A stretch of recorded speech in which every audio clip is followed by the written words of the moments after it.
This garden of an intensive production and of high quality yield has been worked with a new system for maintaining the fertility of the soil. At the present, the search for sustainable agricultural systems deserves that the work of Masanobu Fukuoka be known for what is proposing that is fundamentally different from any other agriculture in existence. What he's doing is stopping totally the tilling of the soil, the use and the digging in of compost, manure, or any other type of fertilizers, may they be organic or chemical.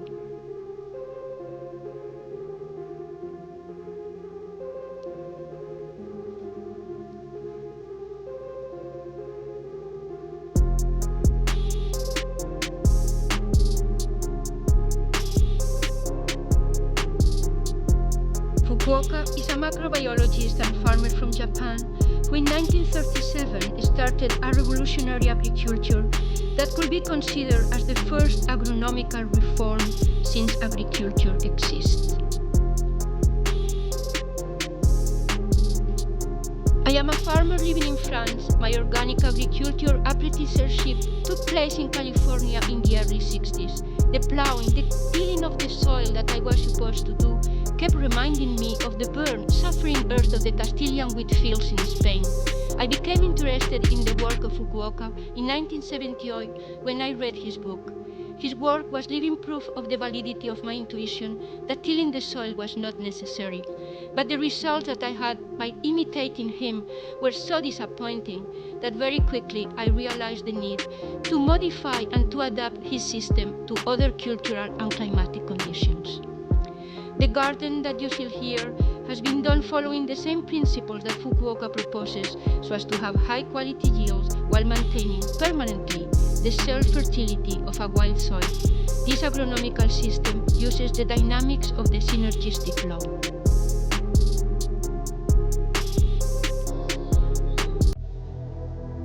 The four principles of synergistic agriculture: no cultivation, no chemical or organic fertilizers, no chemical treatments,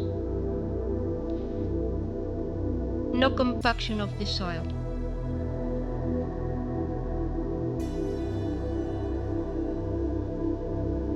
After the last tilling of the soil has been done, sticks are set up to establish the space for the paths and for the beds. With a shovel, the soil is taken from the path space and added to where the beds for the plants are going to be. If the quality of your soil allows it, you can dig further down so as to increase the depth of the beds. The deeper the beds, the more room for the plant roots. With a rake, you even up the top so that they are flattened and become larger. Put the irrigation system if it is needed, and cover the beds and paths with mulch. For this area, I've utilized sheep wool. The bed dimensions: 4 feet wide, 20 inches for the path, and for the height, 10 to 30 inches tall. The soil from the paths can put over the bed. 4 feet wide, 20 inches, and 10 to 30 for the height of the bed. You can give to your beds any shape that you wish, but remember always to be able to reach the center without having to strain yourself. Straw as mulch, easy to use, quick to put, and it maintains the soil structure while enriching the earth. These beds are about 20 inches tall. They reach up to my knees.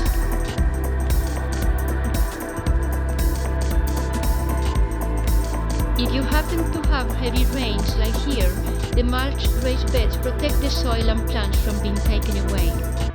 The garden after completion of all the beds, the surface over 1 acre. Another way possible to prepare the soil for a vegetable garden or any other type of crop is making a sheet mulch, covering the soil with cardboard or any biodegradable matter like carpets. That prevents the established vegetation to come through. There are we are going to grow potatoes at the same time that we are eliminating a patch of thistles. It is not the crop that one grows in a field that uses up the fertility of the soil, but the cultivation, the tilling that is done to prepare the soil that causes the loss of fertility. With this agriculture, we stop all that work and simultaneously we bring to an end the need to compensate. We also stop compaction by the way we move around or by not letting the rain to have direct access to the soil by a lack of sufficient cover. Since plants synthesize matter from light and also are capable to do biological transmutations, we don't have to put back in the soil the quantity of elements that the plant has in its tissues. The plant only takes from the soil the minerals, trace elements, about 2.5% only of the total mass of the plant. The rest of her mass, the plants build it from light and gases. By leaving in the field any part of the crop that is not utilized, the plants will leave more elements behind in the soil than whatever they have taken. And besides, the constant activity of the soil organisms increases their fertility. Here we are going to harvest the potatoes, only by opening the mulch. Using the side of the bed for plants, marigolds are used through the whole garden to protect other plants from root nematodes. In spring, you can remove the mulch a day or two ahead so as to warm up the soil before seeding. Fava beans are also very much used for the spring garden. They belong to the nitrogen-fixing plant family.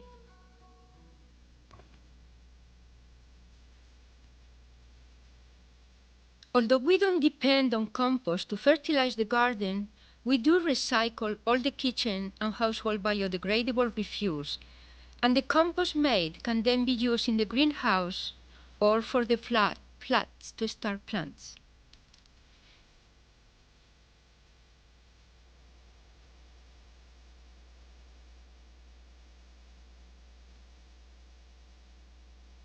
The work of seeding and transplanting in this garden was done totally by hand by 2 people during 2 months. Synergistic agriculture functions with combined action and cooperative force among all the elements in the system, and thanks to the simultaneous action of separate agencies which together have greater total effect than the sum of their individual effects, living matter knows how to create order from chaos. Only living matter has this characteristic.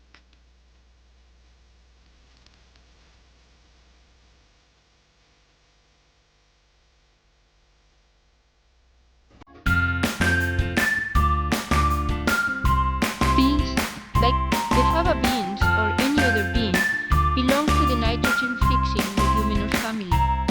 We use these edible plants that have a symbiotic relationship with bacteria capable to fix the nitrogen from the air into releasing it to the soil. The air is 78% nitrogen. Here we are seeing how beans are being sprinkled with ashes lightly. Ashes contain potash and it stimulates the germinating of the bean.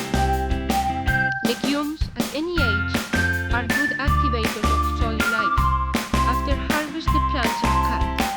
The roots are left within the soil, while the tops are allowed to lay on top of the beds as mulch. Don't dig them into the soil. The nitrogen-fixing microbes attached to the roots transfer atmospheric nitrogen to ammonium. The ammonium penetrates the leguminous plant as an amino acid, or it is converted to a nitrate by the soil microbes and absorbed by other plants. 1 hectare of beans or lentils can fix up to 550 kilos of nitrogen per crop. Besides the free fertilizer given by the nitrogen-fixing plants, in a soil non-destroyed by cultivation, many other microorganisms occupy it. These microorganisms feed the crops and destroy pathological bacteria. They get going on a spiral of increased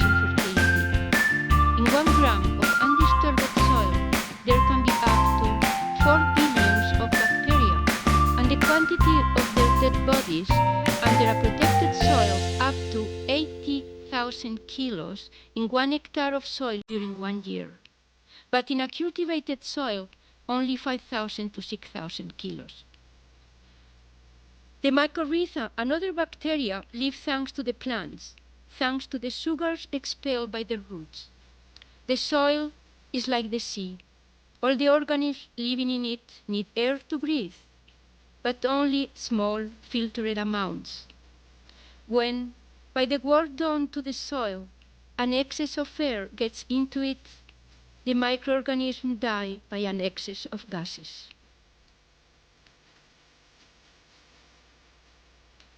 After all the fava beans will be harvested, the plants will be cut and allowed to decompose in the beds, the roots not disturbed within the soil, the tops on the surface as mulch, as a green mulch.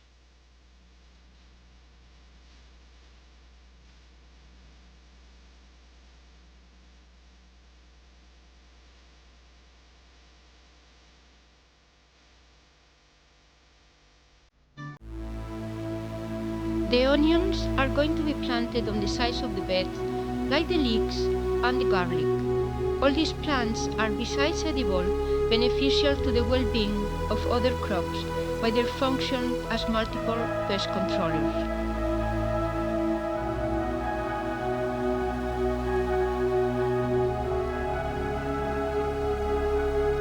Here we are preparing the leeks for transplanting.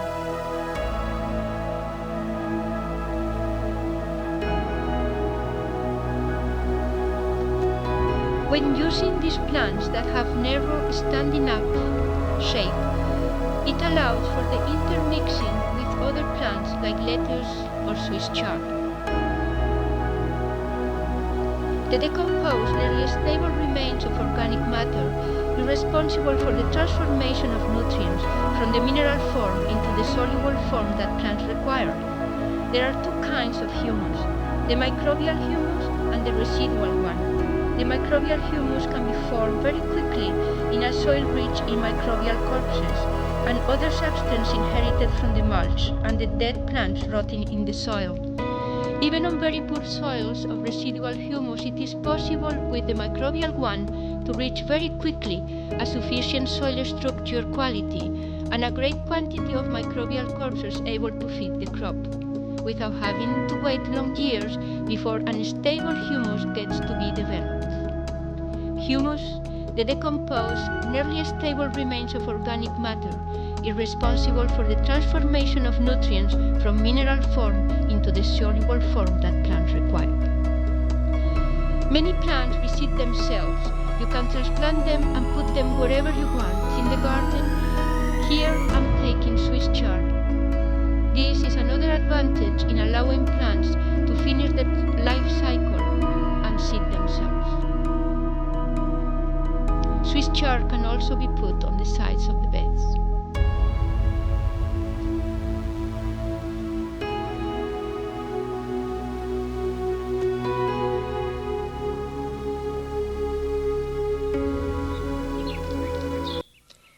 You can use grass clippings as mulch if you make sure that they don't have any seeds on them and if you let them dry up before using. The first year, the soil will be eating the mulch, but as the organic contents in the soil will be improving, the amount of mulch necessary to add in the beds will be diminishing. You can use a great variety of materials as mulch: newspapers, cardboard, sheep wool, any type of straw, sawdust, shredded branches. With the oat straw mulch or mature soybean hay, mulch prevents fungus attacks. The streptomycetes, which exude antibiotics, are especially attracted to the area by these particular organic materials. A permanent biodegradable cover of the soil is necessary so as to create and to maintain the soil fertility. In nature, the earth keeps itself always covered, in the forest by a mulch of leaves and assorted organic scraps, or a living vegetable cover in other places. Forests create the best, most fertile soils.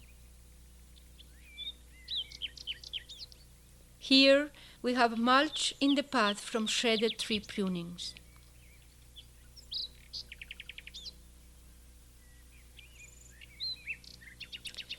The first year of starting the garden, there will be as much weeding to do with this agriculture than with any other type.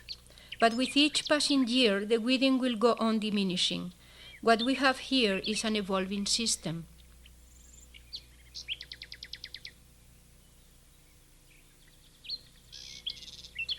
I got the Indian runner ducks as slug predators. These ducks are reputed to be the best slug eaters among ducks. But unfortunately, these ones, after a while, developed a strong taste for greens. Now, they are no longer allowed to be free all over the garden. There are other predators for slugs: lizards, snakes, frogs, toads, hedgehogs, some birds. And there are even some kind of beetles that eat slugs.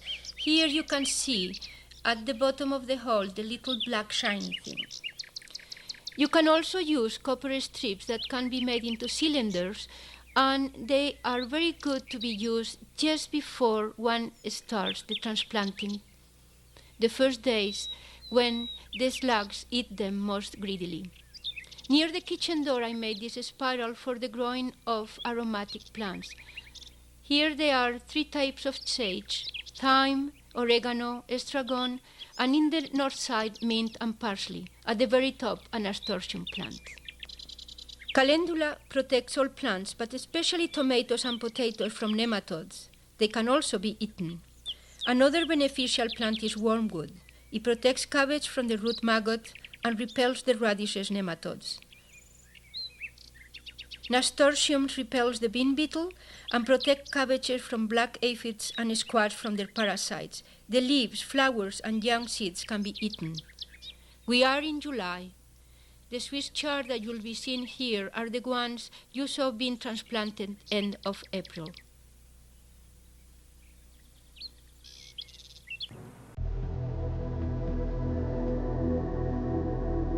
Another important partner for the self-fertilization of the soil is the earthworm, the deep soil one, the nightcrawler type. This kind feeds on dead plants, leaves, stalks, roots. It does not eat compost. He also feeds on raw meat and fat and minimal soil fractions. The earthworm makes each day its own weight of castings. 1 hectare, about 2.5 acres, of non-traumatized soil can produce more than 10,000 kilos of castings in 1 year. This corresponds about 5% of the total volume of the soil. They can aerate down to 5 meters deep in the soil, and their galleries, strengthened by their secretions, help with the development of roots. In sandy soils, the aggregates issued from the castings increase the soil capacity to hold moisture.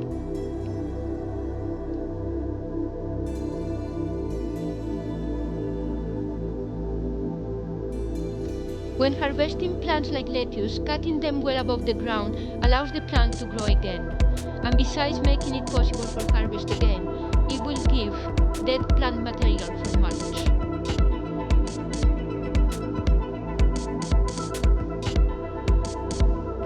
But please, be very careful not to put the feet in the bed as you do the harvest or any other work in the garden. Compaction interferes with the optimal activity of a breathing soil, and we don't want again to have to till. One must be very careful so as not to inflict any negative action going against the interest of the optimal soil life. In this wild soil agriculture, it is essential not to make this kind of mistake.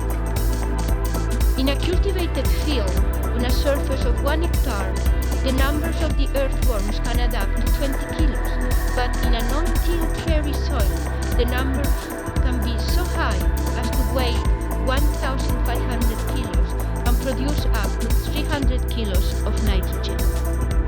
This lettuce has already been harvested.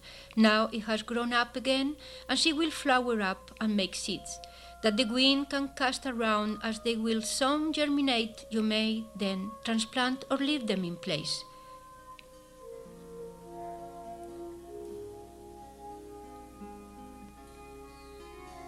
Marigolds are also very beneficial in the garden. They protect tomatoes from the white fly. Flowers are very important in this type of agriculture. They attract pollinizing insects, beneficial insects, predators, besides some have medicinal and economical value.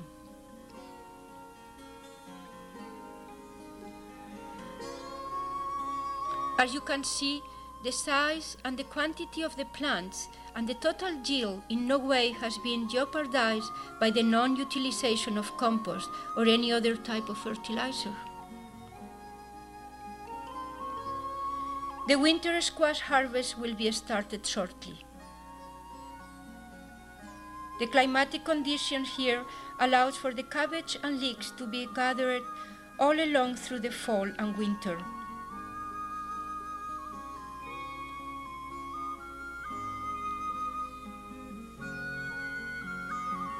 Leeks and lettuces on the sides of the raised beds. The leeks here are 3 months after transplanting. The lettuces had been transplanted as soon as the previous ones are harvested. These tomato plants didn't require any treatment so as to keep them in good health and give a good harvest. The carrots had been seeded too close together and need thinning. Waiting to do it when they are a little big allows for the harvesting of delicious, tender baby carrots.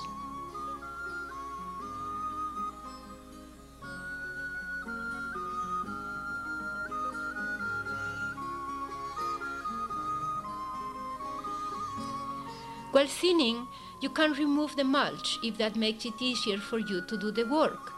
But don't forget to put it back when you finish the job.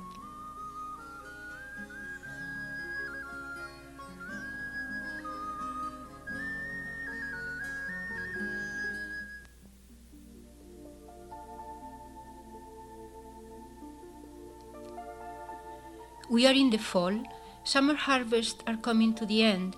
It is time to transplant more lettuces and leeks among the old plants that were allowed to finish their life cycle, reaching maturity, going to seed. Even if we won't use these seeds, next to them we are seeding and transplanting new plants. From the first season we start a continuous system in which plant diversity of types and ages constantly is occupying the earth. To live and be healthy, the soil needs the presence of roots, as much as the plant needs the light of the sun. When you want to improve the quality of your soil, put lots of plants with different kinds of roots. The richer in diversity your system is, the healthier your soil will become. But remember, allow the part of the plant that we don't utilize to die and to decompose where she has lived. The roots in the soil, the tops on the surface. Don't force-feed your soil. You will harm the capacity of this organism to feed itself, and you could precipitate health problems linked to indigestion that will manifest in the plants you grow there being sick. The soil is an organism capable to keep itself in good health. Soil and plants make one indivisible system. It is up to us to know how to relate to this organism, rather than what so far has been done, which is forcing the soil to accommodate itself to whatever has been established by farmers and agronomists as to be the best way to extract yields from the soil.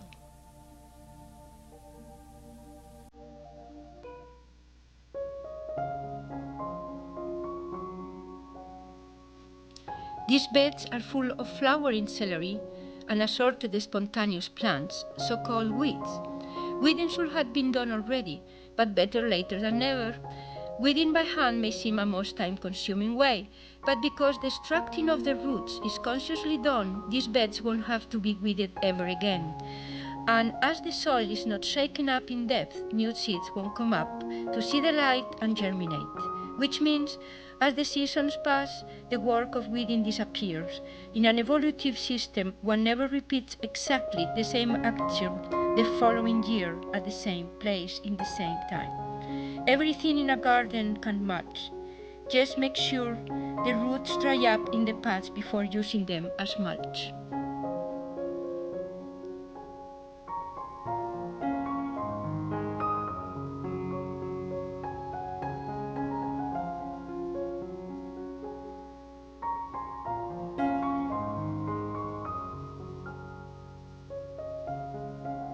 The celery plants, we can cut them and they make a great mulch at the end of an incredible quantity of biomass. Cutting the plants high enough when harvesting them makes it possible for them to regrow again and give us the possibility to make a new harvest before they bolt. And when they do, the plants are then used as a green manure. You don't need to leave all your plants to go to flower and finish the reproductive cycle, but it is good strategy to let some of them to do it. Everything mulch.